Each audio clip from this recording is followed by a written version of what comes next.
Halo, bertemu lagi dengan saya Jeffrey Febriana Wulandari. Di sini kita akan membahas mengenai elektrolisis.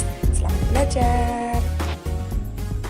Nah, setelah kita membahas elektrokimia dari sel volta kemarin, kita sekarang lanjut ke elektrolisis. Nah, dalam sel volta kemarin, reaksi redoks spontan digunakan sebagai sumber listrik. Nah, sel elektrolisis merupakan kebalikan dari sel volta itu sendiri. Dalam sel elektrolisis, listrik digunakan untuk melangsungkan reaksi redoks tak spontan, tidak spontan ya.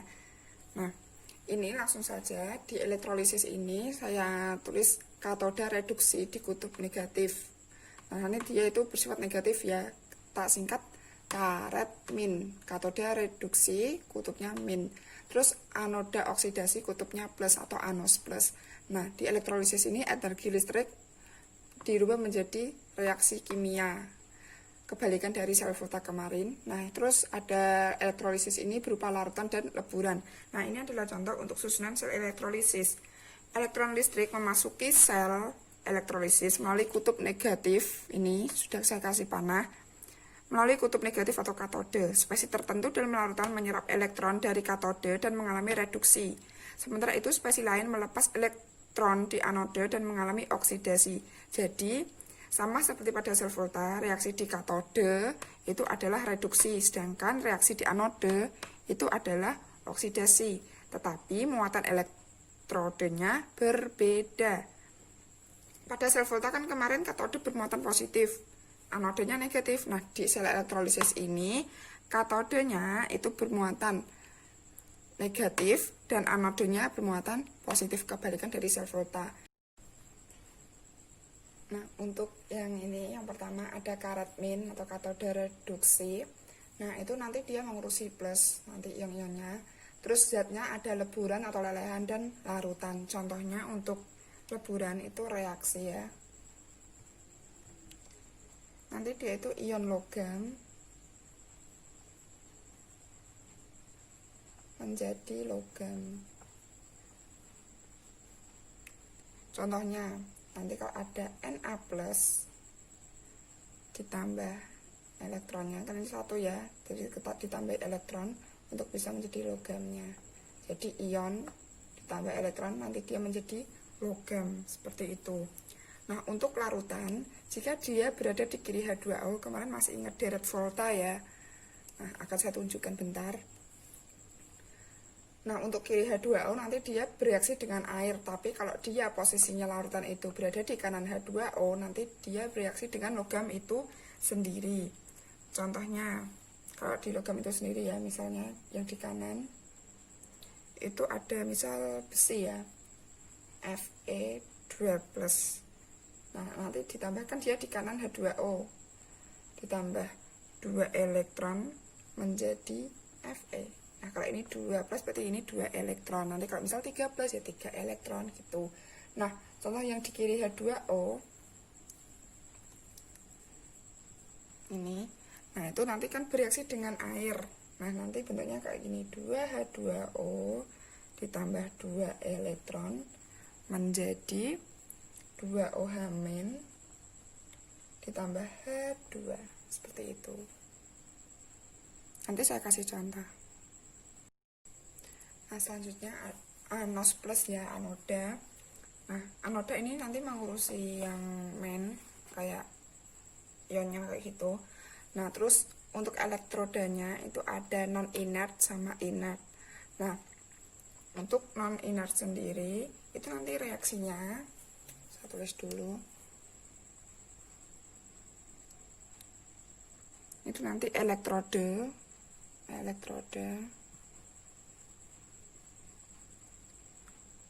menjadi ion elektrode.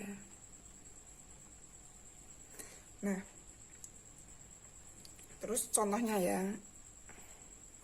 example-nya Cu menjadi CO2 plus ditambah 2 elektron. Nah, jadi elektroda menjadi ionnya kayak gitu. Nah, untuk kedua ini kan non inert, berarti ada inertnya. Nah, ini untuk elektroda PT CAU kayak gitu ya. Nah, ini inert itu ada dua, nanti ada ion X- sama ion oksi. Nah, ion X- nanti itu ada FClBrI yang di golongan 7 itu. Nah, terus yang ion oksi itu SO42- sampai C2O42-. Nah, intinya itu harus ada O gitu loh. Ini dan lain-lain ya. Intinya harus ada O. Ini itu. Ini contohnya. Nah,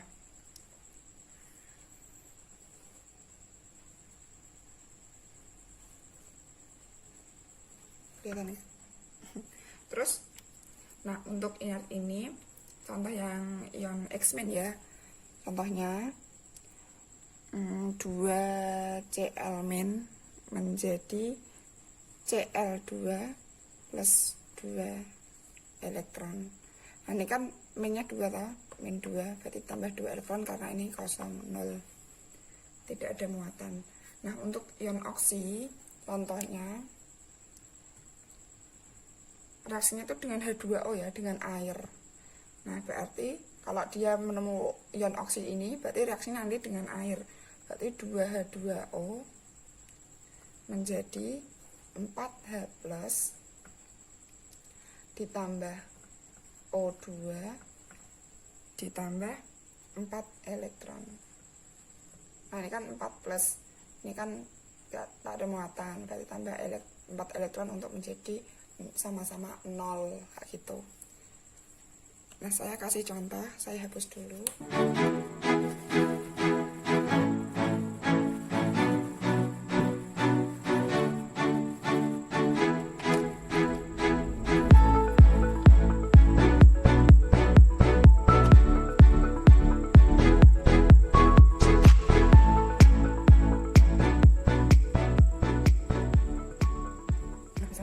Ya, kita reaksikan dulu. NaCl itu kan Na plus ditambah Cl- ya kan. Nah, ini kita pisah katode sama anodenya. Nah, untuk katodenya ini kan larutan NaCl dengan elektrode Cu.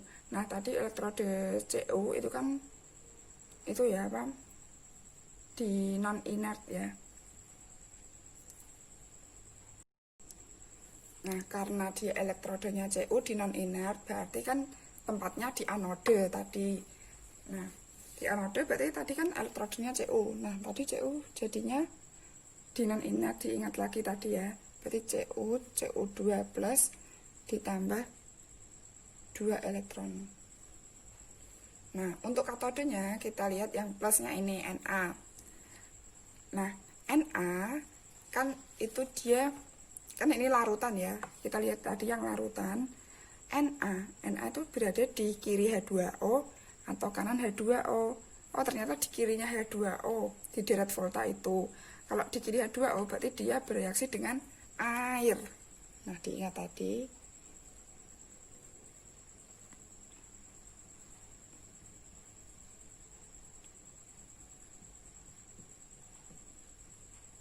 Nah, seperti itu. Karena ini elektronnya sama sudah sama-sama 2, tinggal coret aja. Nah, kalau belum kan tinggal disetarakan nanti seperti biasa kayak eliminasi. Terus ini kita tinggal tulis aja. Berarti 2H2O ditambah Cu menjadi 2OH- plus H2 plus Cu2 plus, seperti itu. Paham ya? Saya kasih contoh lagi. Kedua, misalnya ada leburan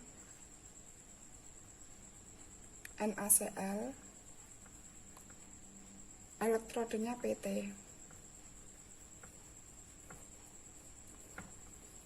Nah, ini. Nah, kita itu ya, reaksikan dulu NaCl menjadi Na plus ditambah Cl-, katode anode. Nah, anode kan elektrodenya Pt. Tadi kan Pt itu ya, kita lihat dulu ion X- atau ion oksi. Nah, karena ini Cl- berarti masuk ke ion X-. Nah, Cl- kan tadi 2 Cl- menjadi Cl2 ditambah 2 ton ya. Nah, terus kita lihat ini kan tadi leburan. sama larutan. Nah kan tadi Na plus itu kan berada di, kan ini leburan ya, berarti ion logam menjadi logam, berarti Na plus ditambah elektron menjadi Na, ya kan. Nah ini kan elektronnya 2, ini 1, berarti tinggal dikali 2 kali 1. Nah ini jadinya kan berarti ini nanti habis ya, sama-sama 2 elektron, berarti nanti 2 Na plus dikali 2, terus ini dikali 1 tetap 2 Cl min menjadi 2 Na ditambah Cl2.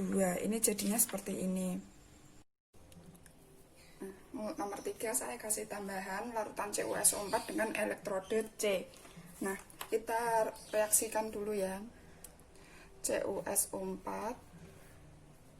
menjadi Cu2 plus ditambah SO4 2 min. Nah, kita lihat katode sama anodanya dulu. Nah, anoda sama katodanya apa? Nah, anodanya kita lihat elektrode C. Nah, tadi kan elektrode C itu berada di inert ya. Nah, dia itu berarti ion X- atau ion oksi. Kita lihat larutannya CuSO4 kan ini oksi. Nah, berarti dia itu bereaksi, anodanya bereaksi dengan air. 2H2O menjadi 4H plus ditambah O2 ditambah 4 elektron. Nah, terus untuk katodanya kita lihat Cu2 plus, mengurusi yang plus, tahu katoda itu. Nah, Cu2 plus. Nah, Cu2 plus itu berada di, kan ini larutan ya. Nah, kalau di larutan kiri H2O atau kanan H2O, Cu itu. Nah, Cu berada di kanan H2O. Kalau di kanan H2O berarti dia bereaksi dengan logam itu sendiri. Berarti Cu2 plus ditambah 2 elektron menjadi Cu. Ya udah, berarti ini 2E, 4E. Tinggal disetarakan aja kali 2 biar jadi 4, ini kali 1. Terus tinggal ditulis aja. Berarti 2 Cu2 plus ditambah 2 H2O menjadi 2 Cu ditambah 4 H plus ditambah O2 tambah O2. Nah, tambah O2 berarti 2 Cu2 plus ditambah 2 H2O menjadi 2 Cu ditambah 4 H plus ditambah O2. Hasilnya seperti itu. Terima kasih, semoga bermanfaat ya.